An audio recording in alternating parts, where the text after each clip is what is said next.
Assalamualaikum warahmatullahi wabarakatuh. Perkenalkan, nama saya Putri Cinta Lestari. Saya dari kelas 12 MIPA SMA Al-Hairiyah 4 Cilegon. Pada kesempatan kali ini saya akan menjelaskan materi pelajaran bahasa Arab, yaitu bab 1 Peradaban Islam, Al-Bukhari dan Ibnu Sina.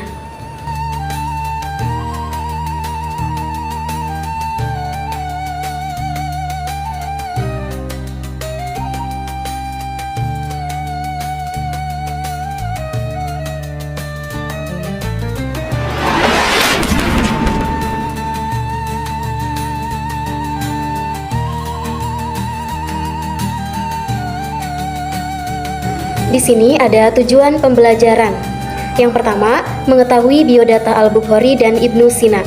Yang kedua, menjelaskan perjalanan hidup kedua tokoh. Yang ketiga, menyebutkan karya-karya penting yang mereka hasilkan. Yang keempat, menjelaskan kontribusi Al-Bukhari dan Ibnu Sina dalam keahliannya.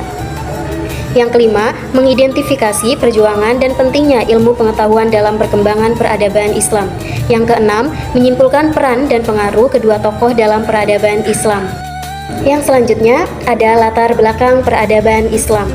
Peradaban Islam bermula sejak diutusnya Nabi Muhammad SAW pada abad ke-7 Masehi di Mekah. Pada masa itu, masyarakat Arab masih berada dalam masa jahiliyah, yaitu masa kebodohan dan kurangnya nilai moral.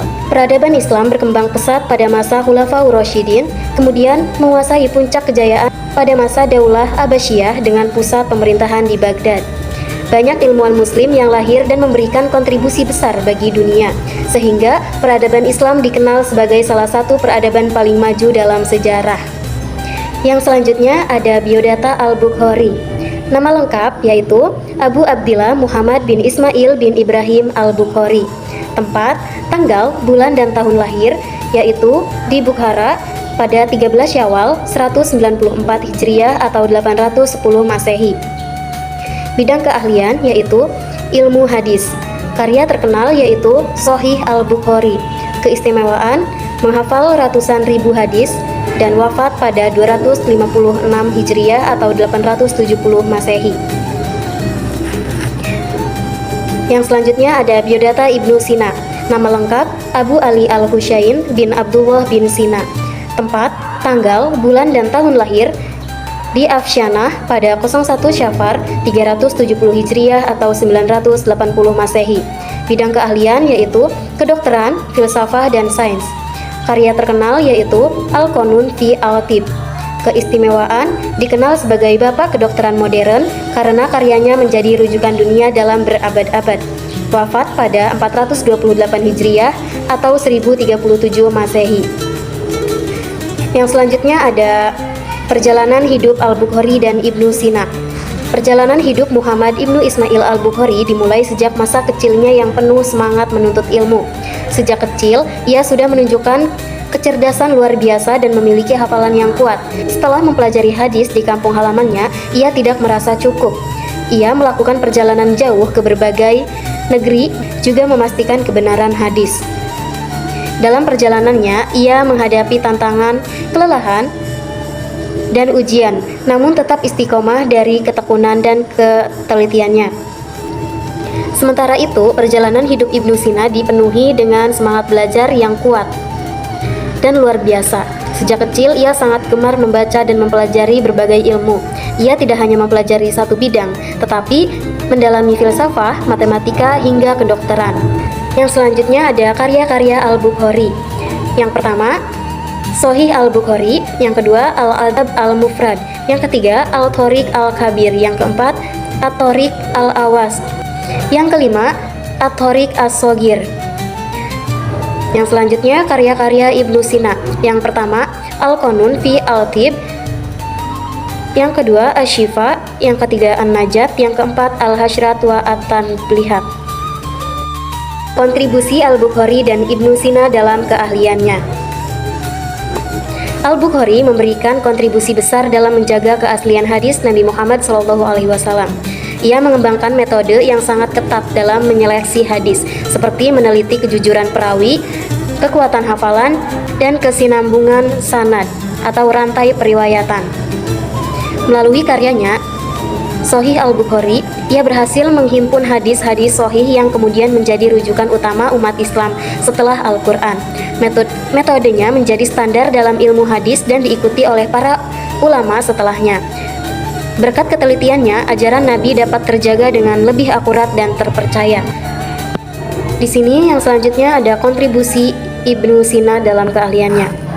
Ibnu Sina berperan besar dalam perkembangan ilmu kedokteran. Ia menyusun Al-Qanun fi al-Tib, sebuah pedia medis yang sistematis dan lengkap. Dalam kitab tersebut, ia menjelaskan berbagai penyakit, cara diagnosis, metode pengobatan, serta penggunaan obat-obatan. Kontribusinya tidak hanya penting di dalam dunia Islam, tetapi juga di Eropa, karena karyanya digunakan sebagai buku ajar kedokteran selama berabad-abad. Ia juga memperkenalkan pendekatan ilmiah dalam pengobatan, yaitu berdasarkan pengamatan, eksperimen, dan analisis yang rasional. Perjalanan dan pentingnya ilmu pengetahuan dalam perkembangan peradaban Islam. Peradaban Islam berkembang pesat karena adanya semangat besar dalam menuntut ilmu. Sejak masa awal Islam, umat Islam didorong untuk membaca, belajar, dan meneliti. Hal ini membuat ilmu pengetahuan menjadi bagian penting dalam kehidupan masyarakat. Para ulama dan ilmuwan muslim berjuang keras untuk mencari dan mengembangkan ilmu. Mereka rela melakukan perjalanan jauh, menghadapi kesulitan, bahkan hidup sederhana demi mendapatkan pengetahuan. Contohnya adalah Al-Bukhari, yang berkeliling ke berbagai negeri untuk mengumpulkan hadis, serta Ibnu Sina yang tekun mempelajari berbagai bidang ilmu hingga menjadi ilmuwan besar. Perjuangan tersebut menunjukkan bahwa ilmu pengetahuan memiliki peran penting dalam membangun peradaban. Umat Islam mampu berkembang dalam bidang agama, kedokteran, matematika, astronomi, dan filsafat. Kota-kota seperti Baghdad dan Cordoba pernah menjadi pusat ilmu pengetahuan dunia. Jadi kesimpulannya yaitu, para tokoh Islam memiliki peran yang sangat besar dalam membangun dan memajukan peradaban Islam melalui ilmu, pemikiran, dan keteladanan mereka. Mereka tidak hanya memperdalam ilmu agama, tetapi juga mengembangkan berbagai bidang ilmu pengetahuan seperti kedokteran, matematika, filsafat, astronomi, dan teknologi. Tokoh seperti Al-Bukhari berperan dalam menjaga kemurnian ajaran Islam melalui ilmu hadis, dan sementara Ibnu Sina menunjukkan bahwa umat Islam mampu mencapai kemajuan besar dalam bidang sains dan kedokteran. Selain mereka, banyak ilmuwan muslim lain yang turut memberikan kontribusi penting dalam perkembangan ilmu pengetahuan dunia. Oke, selesai. Terima kasih, kurang dan lebihnya mohon maaf. Wassalamualaikum warahmatullahi wabarakatuh.